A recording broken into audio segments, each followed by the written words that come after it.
I'm not going to start with any easy questions. What would you do if you couldn't fail? I was vulnerable in the sense of I was just who I was. The cold exposure conditions the inside of our body to literally adapt. Whatever happens in the gut happens in the brain, and whatever happens in the brain happens in the gut. Finding the grace and the humor. Anti-aging is associated with at least an hour of deep sleep nightly. Absolutely had mentors, absolutely 100% had coaches. 90+% of the decisions that we make today actually stem from fear. Allow ourselves to have imperfection. Nothing starts without a plan, nothing ever goes to plan. Chaga is actually the most antioxidant rich food on the planet. If we can bring a practice into our lives that helps us be more vulnerable. I'm so thrilled that this content is getting out there, that you guys are promoting bold and vulnerable message and aspirations for people, because I hope that we can all really live that every day. Hey, this is Jessica. And Svetlana, and you're listening to the Bold and Vulnerable podcast, where we aim to inspire others to live authentically through sharing the bold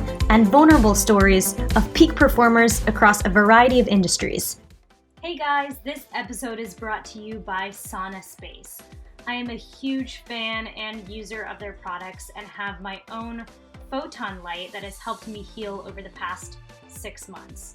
Sauna is something that has gone back generations and is the ultimate rejuvenation for your entire body.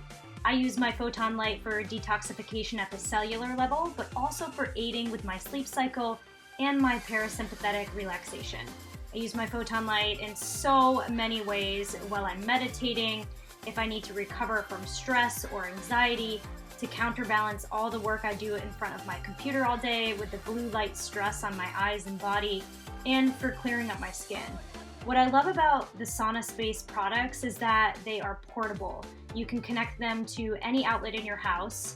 And so you might be thinking, I can't have a sauna because I'm in a small apartment in New York City, or I just don't have the space. And with Sauna Space, they've really found the best solution, and there's no special wiring or electrical work needed.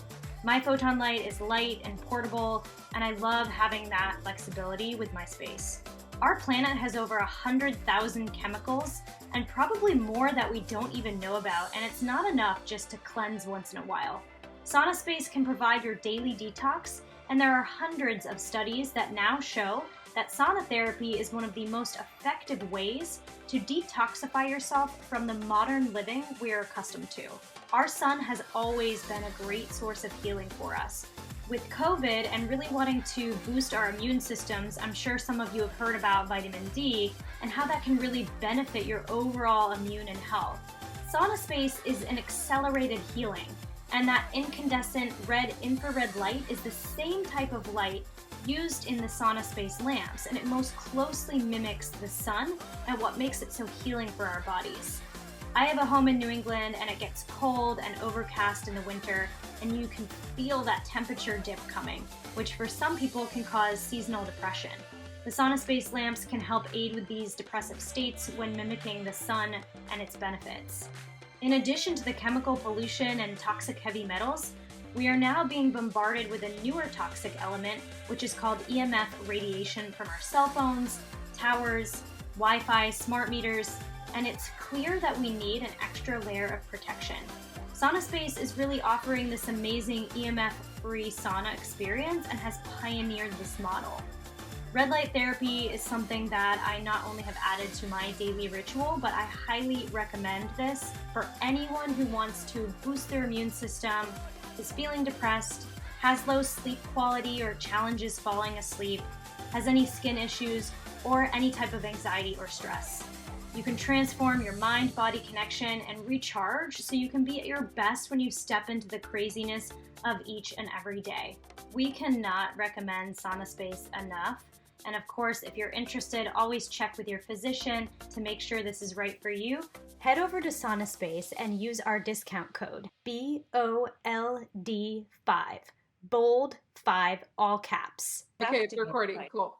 Oh, perfect. So we don't normally do live episodes, but I'm really excited because we are today, and it's something that we've done one other time. And so here we are, Svetlana and myself, Jessica. We run the Bold and Vulnerable podcast, where we aim to deliver vulnerable moments with raw and authentic conversations and diversity of cultural stories and backgrounds, growth and contribution, and just intentional boldness and risk-taking, and so much more.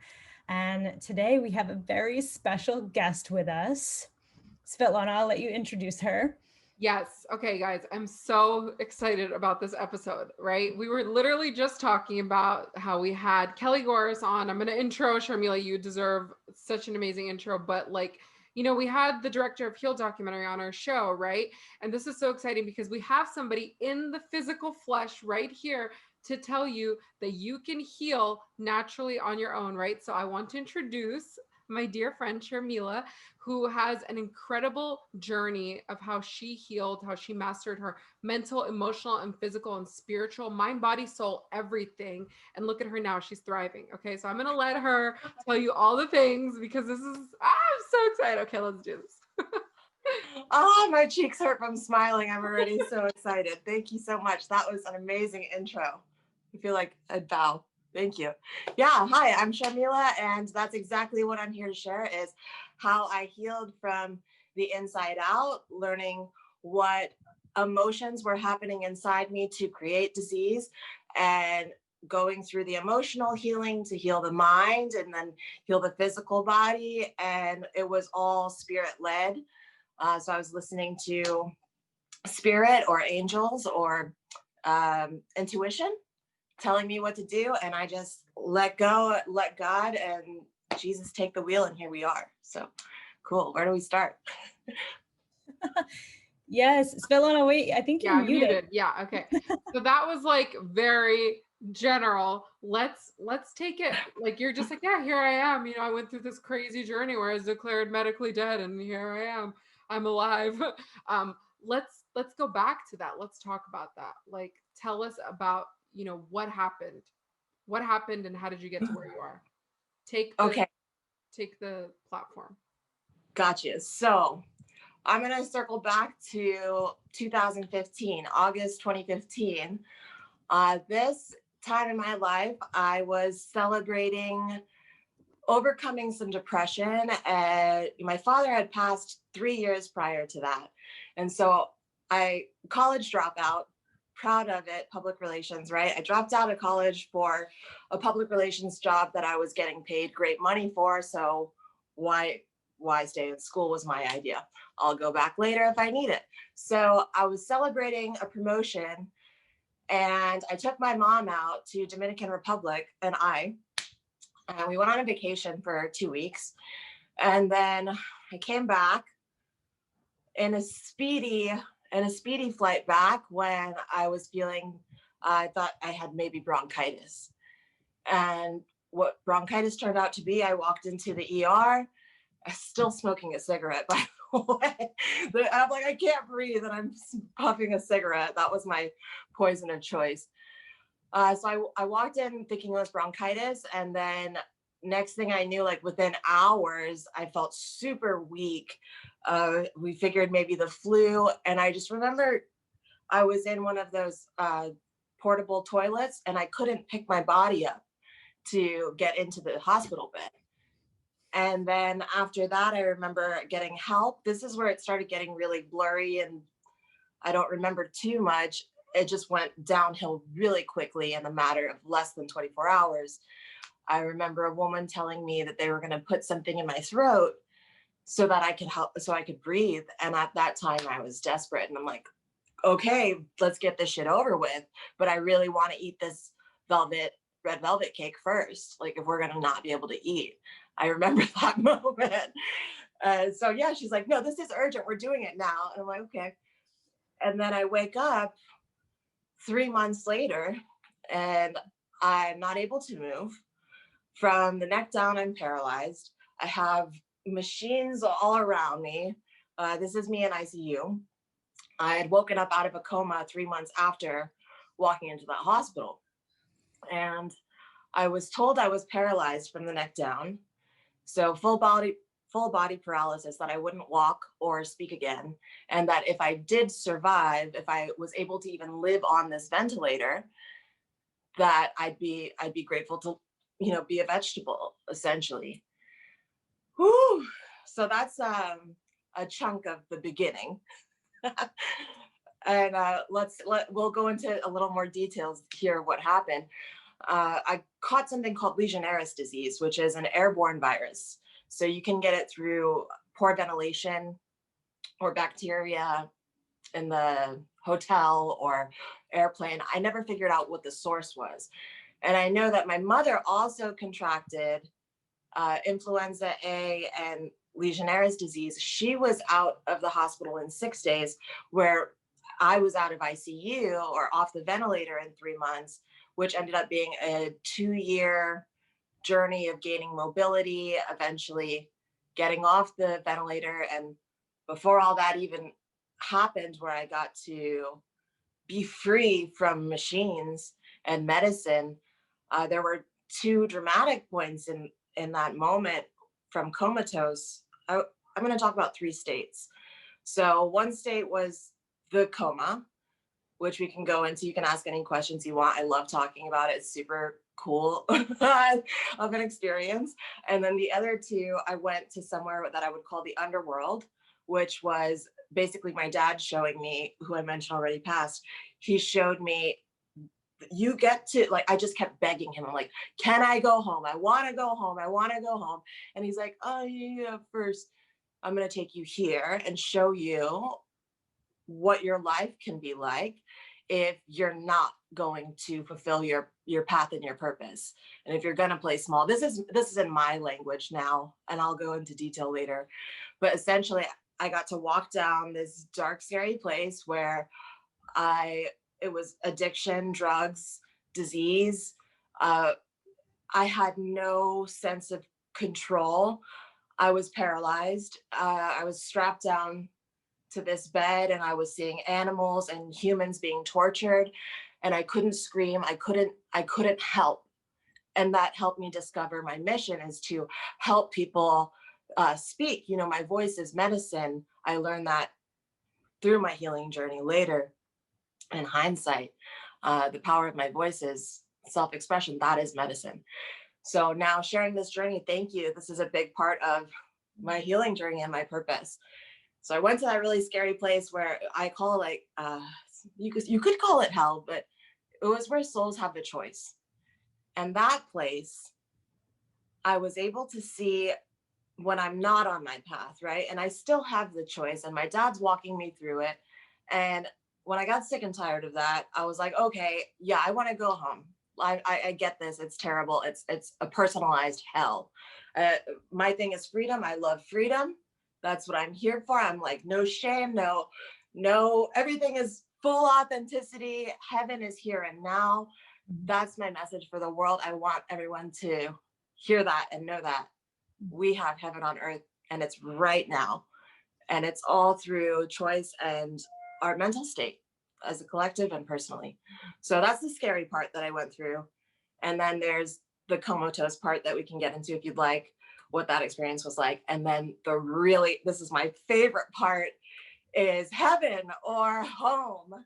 And it was essentially, I'm pretty sure it's the cosmos, because I remember just being this light beam where I was floating with my light family, and I could see the planet Earth, and I'd be like, phew, phew, and I would go fly into people's bodies and be like, today I'm a German man, and I'm fucking strippers and nurses and like doing whatever drugs I want.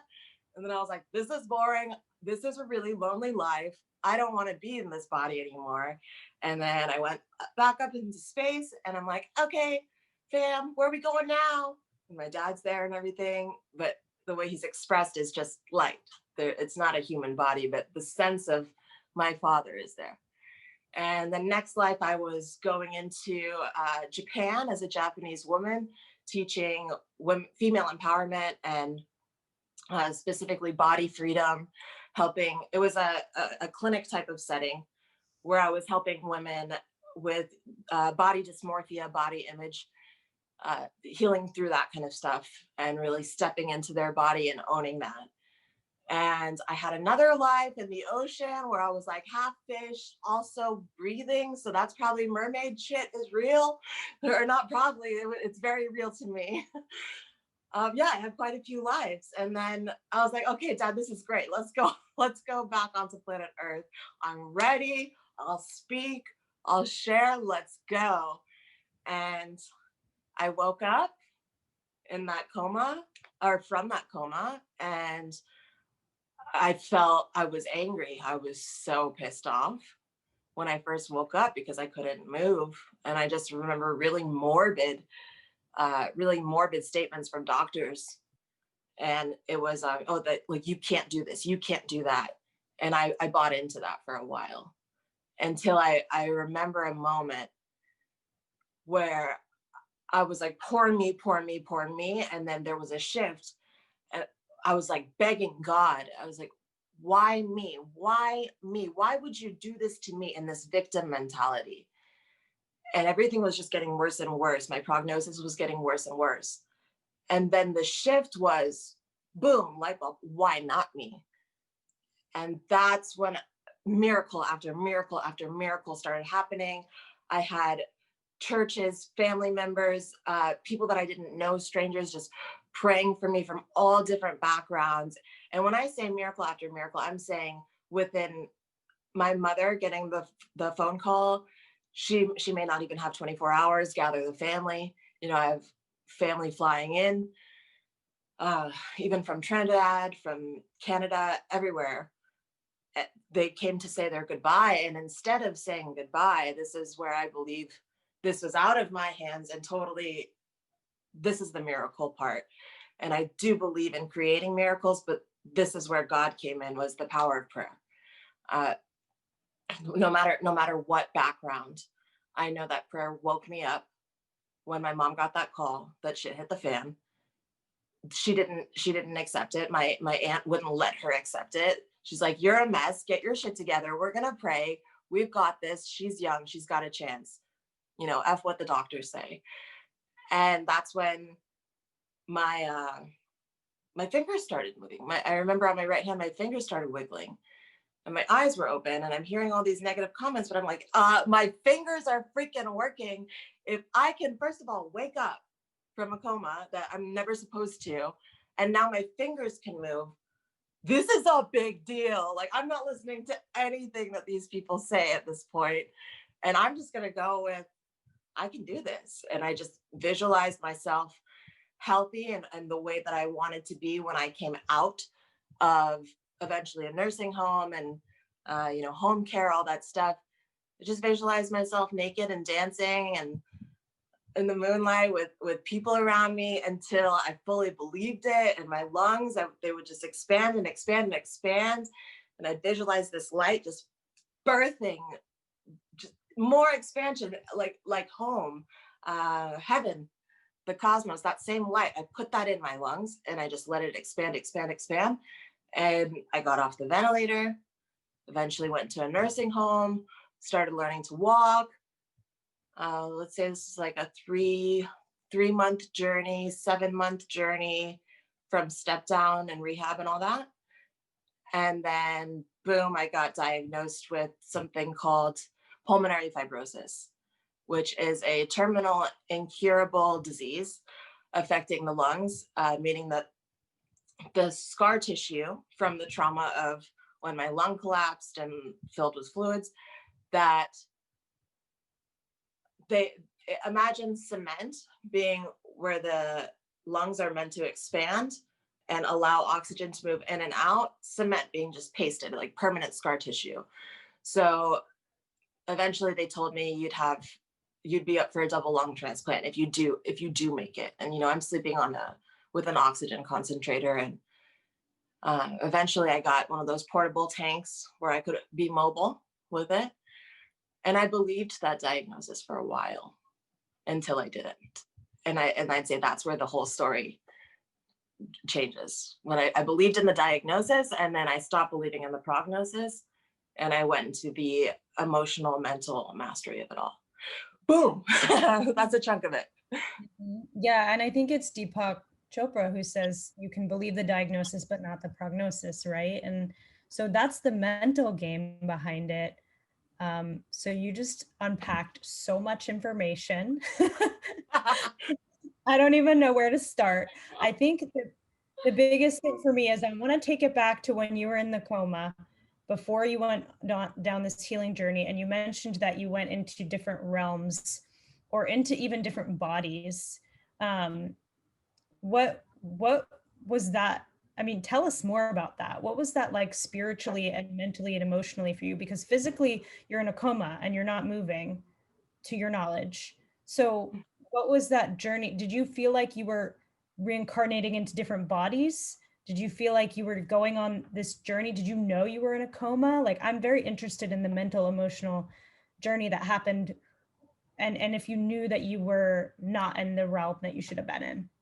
I really love how specific your question is, because yes, I did know that there was a body that was in a coma, and I was floating over it looking down, and I could see me in the coma. And I was also aware that I was not my body. So there was this kind of like a purgatory state that I was in during the coma, when I was aware that that's a body and I am spirit.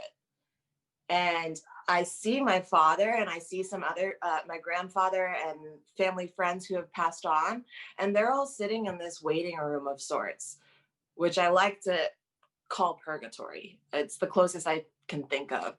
And I remember seeing my physical body laying in that bed, and then also seeing my father and loved ones around me who had already passed on, and seeing physical people like my mother and my aunt and my brothers who were physically alive around my body. So it was like three different universes. I've heard the word parallel universes. I definitely believe there's more than two beings at a time. I mean, spirit is everything. Spirit is energy, consciousness, what have you. And there are different states of consciousness for sure. And I was able to operate at multiple states of consciousness at the same time. So watching my physical body, and I could feel sensation. I freaking felt it when my right lung collapsed, a pneumothorax, and they shoved a tube in there because my lungs were flooded with fluid. That was the first time that I was already declared medically dead when I was in the coma.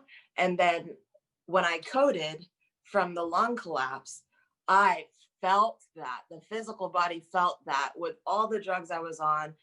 And then my version of understanding it in another sort of plane or consciousness, I was seeing it happen in real life, but it was like a drugged out dream. And I could see this metal chain just pulling through my lungs, and it was really, really gruesome and painful, and it felt like forever. And I can still bring myself back to that moment and feel that pain. Like in yoga, I had pressed that same point on a block in the middle of a class, and I just bursted out screaming in pain. It was really dramatic. And like the yoga instructor had come to me, "Are you okay?" And she just thought I was going through some emotional release, which definitely was happening. And yeah, definitely multiple planes can exist at the same time. So yes, I was seeing my body. I was sitting in that waiting room, that purgatory place, communicating with my father, who would not talk to me at the time, by the way. It's like I had to stay in this loss of control, which now I know the trigger for me in this lifetime, for me to either go into remission, where I would create like step into disease, or disharmony of the body, would be when my thing is control. I have to learn how I am mastering the art of letting go of control and letting God. That's what it is. So that's my main thing. So you see people who have cancer, and they're whether they're radically healed or it's remission, sometimes they go back, and that sort of remission happens. I truly believe that happens because something like my thing with control, letting go of control, if that's triggered, if I need to hold on to control in this physical body right now in this moment,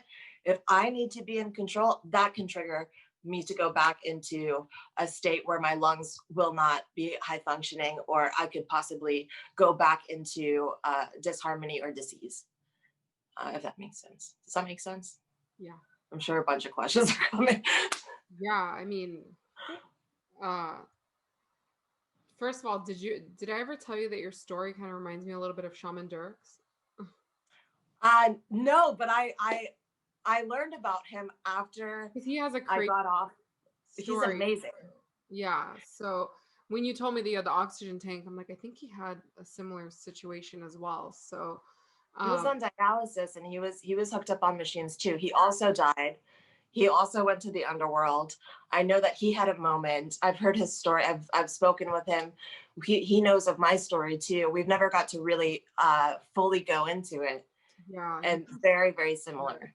He calls that my shamanic initiation, is what he told me.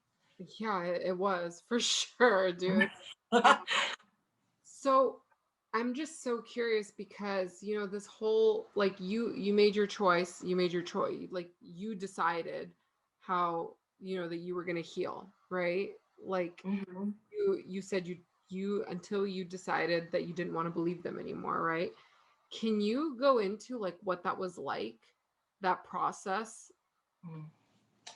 So there was a couple times that I made that choice. Yeah. One was when I was in an altered state or another universe, when I decided to go back into my body. Yeah. And then let's say this conscious choice where I'm in this physical body, I get to make that choice every day, really, to, I let my emotions come out when I want. Okay. Yeah, definitely letting emotions come out. I just felt this rush of, I need to cry. So I'm going to. Yeah, this is part of the healing journey. I continuously get to make that choice that, you know, today I'm going to wake up and I get to choose what the day's going to be like. Yeah. And, you know, just 2 days ago, I was scared as shit. And I went to the doctor, the same doctor who was treating me prior to 2015, my family doctor, and he's an angel. He happened to be the doctor who was residency at the nursing home when I transitioned to. What are the odds? I went to him 2 days ago, scared as shit that I was getting symptoms again. I know we've rescheduled this podcast. Last week we rescheduled because I was going through flare-ups. My pancreas was flaring up. Physical pain was happening. My muscles felt so weak, and my chest was tight. And I really had to just, when I was in his office yesterday, he did an EKG. Everything was fine. And what's funny enough is he called me 5 minutes before we started recording. He said, Deborah's my first name, Sharmila is my middle name. Deborah, your blood work is amazing. Everything's gonna be okay. Everything's gonna be okay. And I just cried my eyes out, like in the actual office yesterday, and again now. That's what the trigger was for me, because it's totally possible that I can go and choose disease by holding in emotions. That's why I let myself cry. I'm not gonna so fuck my makeup, you know, do not hold emotions in. This is not just for me, this is for everyone. Emotions are trapped in the cells, or that our cellular memory is holding emotional memory. So if I made a simple choice like just now, if I didn't let myself cry, and that would hold in my chest, my breath would become more shallow. My muscles would be weaker because obviously oxygen is sending through the cells with every breath I take. So it's so important that every action, everything is a choice for me, every single moment. And the day I choose to give up is when I give my power away to something, you know. And there's always faith. There's always faith. It's always going to exist. There's always commitment, and it's a matter of what I'm committed to and where my faith is. If my faith is in disease, then disease is going to happen. If my faith is in spirit, if my faith is in harmony and in perfect health, then that's what's going to happen for me. So the ultimate thing is faith, and just surrender and go for it. Even if it's uncomfortable and scary as shit, you know, acknowledge it, feel it, accept it, and then that's when I get to release it. Yeah. Those 4 steps are big for me. Yeah. I felt that. Like I feel like we're both like had like tears. I mean, that's just I just want to pause for a moment because that was yeah, I get to breathe. Yeah. I'm grateful to breathe. Yeah. Yeah, that was beautiful. I bet your doctors like see you as this miracle, and like how was that like for them, even, you know, like being in this world of like kind of more black and white, like diagnosis, prognosis, to seeing such a miracle, especially for this doctor. That must have given this doctor so much faith as well. My doctor is incredible, that because he had faith in me. Yeah. I was going to him as a medical mystery before 2015 happened. And he didn't know how to help me at that point, because it was just a host of symptoms, a collection of symptoms. And I was this medical mystery. And then I was also a medical mystery after 2015, the diagnosis and all that, because we were still seeing symptoms that didn't line up with just pulmonary fibrosis. And he was in awe. It's like, he's this scientist, and he had such trust in me. He was my biggest advocate, aside from God and my family, of course. He totally let me take control, which is funny, but take the wheel.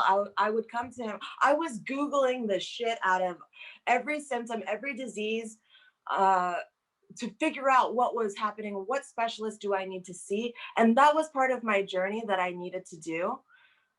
And who I needed to be was, I actually got sicker after getting diagnosed with a terminal incurable disease, because I needed to find evidence to support that I was going to die. Yeah. So where you look for that evidence, you are going to find it. Yeah. So where you look for the evidence of you're going to survive, you're going to find it. So I would just, I joined an Instagram community called the Spoonie Community. The theory of the Spoonie community, or the chronic illness community, is someone came up with this idea that, like, let's say if you have a family of 6 to feed, and you need 6 spoons to feed all 6 people, but you only have 4 spoons, then you don't have enough spoons to feed your family for that day. And the idea of spoons is energy. So it's the idea that in chronic illness, there's a maximum amount of energy a person can have a day. And then if they don't have all their spoons, they can't operate at their highest. Or I couldn't operate at my highest when I was in that mental state. And then as I started learning about energy, I was like, no, energy is infinite. So I have infinite amount of spoons. So I know I don't belong to this community anymore. My consciousness won't allow it. Yeah. And so within that community, they were supportive, because I was hanging out with people online that were also dying, or living while dying with that type of mindset. And the more I would connect with them, I would start getting diagnosed with the diseases that they had, until I had a whole briefcase. I mean, I had multiple briefcases full of diagnosis and a whole protocol of when I'd go to the hospital, everything like that, filed. And I had seen over 20 different specialists. It was nuts how many things were documented to prove the disease is, or all of the diseases. And my doctor was just, he was in awe and fascination, and he was just like, cool, whatever therapist you want to see, let's go. You want to see this practitioner? Let's go. I'm writing you a referral. I trust you, because he knew that I was just researching. And I basically WebMD'd myself to another point of death, which I also forgot to mention, yeah, at one point, this was the big wake up call when I got to choose again that I'm going to live, and I'm not going to choose the underworld. I'm going to choose heaven on earth in this body. Was when hospice at home came. My mom had called in people to, I mean, my bathroom had, safety bars, everything around my bed. I have this gorgeous bougie ass bed that vibrates, and the feet lifts, the head lifts, to make it a hospital in home. And when hospice at home came, that, and my mom was so unwilling to do that, but that was just the steps that I was taking. And that's where I needed to go to really wake up and say, I am sick and tired of being sick and tired. And then I made a decision. I said, fuck this. I'm not going to go from one organ dying off from a morphine drip at 25 years old. No, I would rather die, like just take all the medicine. If I die, I die. And instead, what I'd like to do is I want to stop all medication. I did not tell my doctors. I did not tell my mother. I have a friend named Anna who was in this spooning community, and we were healing together. She's got a whole different host of scenarios going on, and we supported each other through spiritual healing and listening to spirits and channeling. And we would give each other readings and support each other as we let go of mobility aids, let go of over 60 pills a day. I just made the choice, no more medication. It took, I believe, less than, there's a power number for me is 3, less than 3 months for me to wean off all medications. And in less than 30 days, I had stopped entirely over 60 pills. In 2 weeks, I did a sex magic masturbation for manifestation. It's directing sexual energy where to go. So I visualized these mobility aids going down the drain. I threw them out, and I didn't look back.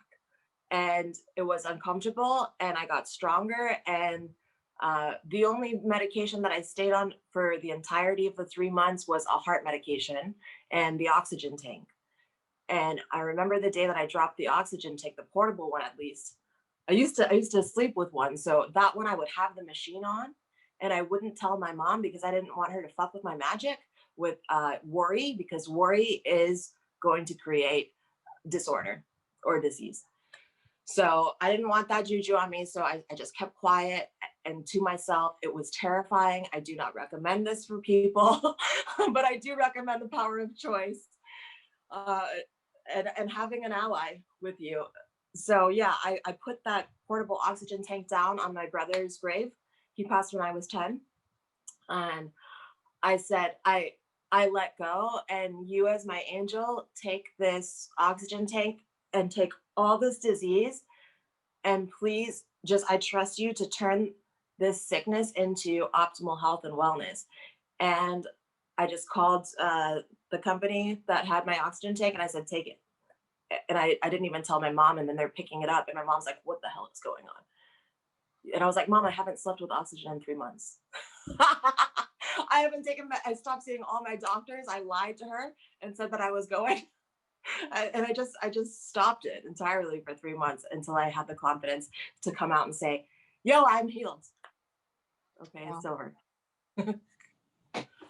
Oh my God. Every time you talk, there's so much to unpack. I know, and I had a question that literally just flew out of my brain. And then you just mentioned that one of your siblings had passed as well.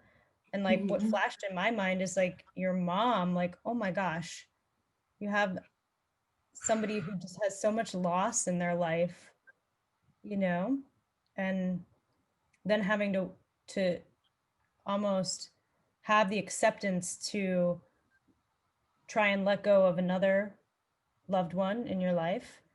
And I'm just, I know that she's not on this show, but it's kind of just like she might have just tried to accept it even before it even happened. And so I'm just feeling you through even this Zoom call, just like you were protecting her by not telling her. but she was also trying to protect you because she wanted you to stay on all those things because she didn't want to lose you, didn't want to lose another person. And I just feel like there's, we call it bold and vulnerable for a reason. There's so much. But I love you so deeply right now because you're unpacking all of this with us. And I know you haven't talked about it on a podcast before, so we appreciate you sharing with us. We're definitely going to have to do a round 2. But you just mentioned a lot of loss in your life too. And there's a lot of pain there, you know, and you mentioned earlier that you need to let it out. You need to release it. And I think it's beautiful that you brought that to his grave and said, no more heal. This is a healing journey. This is not a journey of death. This is a journey of living my purpose and healing other people. Yeah. And I just want to honor you for that. Thank you. I feel so seen. Yeah. Thank you. So much of that loss has been a big theme.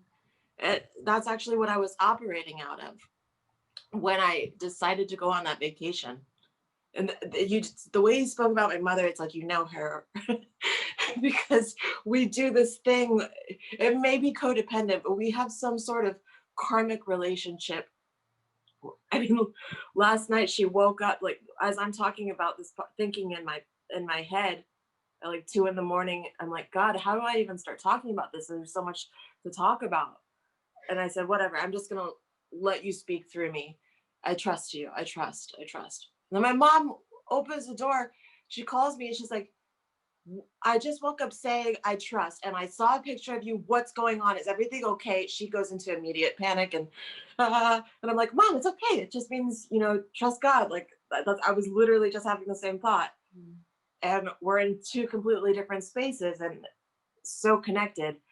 So a lot of my healing journey is healing a mother wound. I was even told that we had past lives together, but I've also been told that I've never been in a physical body before this. So who knows? But yeah, my mom, the trip that I went to Dominican Republic, that was to help her heal and grieve or celebrate after my father passed. And I took on this role, like, where this is some karmic stuff that I'm in the process of transforming, where I don't have to be my mother's mother. I've felt very responsible to take care of her, and this control stuff about like, Mom, you saw what I went through, then why are you suffering with X, Y, and Z disease or this and that symptom when you know the answers? You literally saw how I did it. And she's like, oh, I don't know how you did it. I'm like, you saw it. I told you everything. So I get to let go of that control and just let her have her own journey. And that is challenging when we are so connected. And I Svetlana, I know that you've expressed some similar emotions of when you see people that you love hurting or suffering, and you know the answer, but it's for them to find out. And yeah, my mom, she's a powerhouse. That was my my half brother. That it wasn't her blood son, but it doesn't make a difference. She lost him, and then I as well at 10, and then I lost my father at 22. I don't really not lost, but they've always been with me. My dad just was hanging out in the kitchen with me a couple days ago, and he decided that it would be funny to break a glass of coffee after I just slept, and I don't drink coffee. And like 2 days before that, I smelled coffee while I was working on my laptop creating this course, which is basically going to be teaching this. It's a chakra mastery program. Excuse me while I plug. That's going to come out in January. You can plug anything. There was a couple of things that I wanted to ask you, like, because there's so much that you're bringing up, like, where I feel so much like we have so much in common, like like you told me that you listened to a couple of episodes in our podcast and you're like, it's like we're the same person or whatever, when you bring up the mother wound, and just when you there's a couple of things that you've brought up where I'm just like, okay, like, you know, I didn't have this crazy, like I mean, everybody has their story, right? I had a crazy like medical shit go on a long time ago as well, where I for a year also thought I was dying. I was like, I'm dying, you know? And I think something clicked for me too, where I was like, if I keep thinking this way, I'm going to kill myself, because I was starting to create disease in my body. I was starting to have abnormal test results too. So, what's it called? One of the things that I was curious about is like, cause for me personally, I was just like, do you feel like, I'm trying to phrase this right, where it's like, do you feel like we like on some level chose this? We chose this to experience it so that we can live out our, like this level of suffering so that we can live in our truth? Or do you feel like we were suffering because, or like you were suffering because you weren't like living in your truth? Good question. It's probably the framing of the words that has me not really just say, I choose disease. Yeah. It's a subconscious programming. Exactly. Nobody chooses to be like, yeah, tomorrow I'm going to decide to get cancer. You know what I mean? Like, that's ridiculous, right? I meant like, yeah, subconsciously, like on some level or whatever. Does that make sense? Yeah, there's a quote, and I don't know who by, and it says, trauma is not your fault, but healing is your responsibility. Yes. So that is the piece that connects it for me. Yeah. That's the best I could say it. For sure. Yeah. I mean, I resonate with that too. I think I posted that like not too long ago, where it's just like, you know, whatever happens, it's like, that's not on you, but you have to heal this, you know, you can't continue the suffering. But yeah. So it's that same thing with great power, or with knowledge comes responsibility. So the more you know, it's like, that's when you have the choice. It's like, if you know that you're suffering, and you know that there is possibility that you don't have to suffer, there is the opportunity for choice. It does not have to be some big dramatic lesson like mine. That's how I apparently I chose to learn. I don't like this idea of I chose this disease, but ultimately I created this in some form or fashion with the subconscious programming, these belief systems that I had or do have. Yeah. That's what I meant by that, is like, I was trying, like, how do I phrase this so that it's not like it's not this thing where it's like, hey, you know, we just talked about this recently in the spiritual world, where it's like, you decided to be you made the choice to be a victim or whatever, right? Like how there's all this like spiritual bypassing, right? That's gaslighting, and I really don't appreciate it. And it's like, you don't choose to you choose to suffer if you know you're suffering and you continue to suffer, right? That's your choice. But if you are suffering and you don't know you're suffering, right? And you feel like shit, like, then that's just where you're at. You know what I mean? You have to go through that, right? Like, thank you for that compassion. That's just where you're at. That is compassion. Yeah, it's just where you're at. It's like, that's okay. Basically, that's okay to be there, right? It's this idea of like, you should be doing these shoulds in our world, right? Like these shoulds. Yeah. Well, I want to respect your time. I know we set aside an hour to talk to you, but I definitely want to do a part 2. I want to get more into your programs and, you know, more than just the mindset, you know, what other tools that you used for healing, and how you are truly living your purpose and helping other people do the same. But I'm sure people are resonating just listening to this journey, and we like to go deep on everything. So I'm sure we could talk to you for 4 or 5 hours, probably more than that. But let people know, since we're live, where they can find you. Where can people go to follow you? Where are you most active on social media? And where can people follow your journey? Thank you. Yes. And I would love to hear any questions that people may have and support you along the way in preparation for the part 2. follow-up questions, that would be great. And yeah, Sharmila Medicine is the name of my brand. You can find me on Instagram, YouTube as Sharmila Medicine. It's Sharmila Medicine at gmail.com. I'm sure you'll have it spelled out in the podcast bio and all that. And I'm most active on Facebook and Instagram. The best way to be in interaction with me is private message me. Like, yeah, I'll check my email for work, but I'm active. I want to know who you are. I want to know who's part of this journey. I believe in community. I'm here to cultivate a community that is accountable, responsible, loving, connected, and empowered. So I need you as much as anyone else. We're this together. I'm holding, for anyone listening, is just holding our hearts together. You know, we are one, and I need that. I need you, and I love you. And I love that so much. Thank you so much for joining us, Bold and Vulnerable podcast. Yeah. We loved having you on, and I can't wait for part 2. So everyone Thank listening, you so stay much. tuned. Questions, everybody. Bye, guys. See you later. Thank you for listening to the Bold and Vulnerable podcast. For more information on today's speaker, please visit us at boldandvulnerablepodcast.com. And don't forget to rate, review, and subscribe. Let's keep spreading the love by being bold and vulnerable. Thank you. We love you.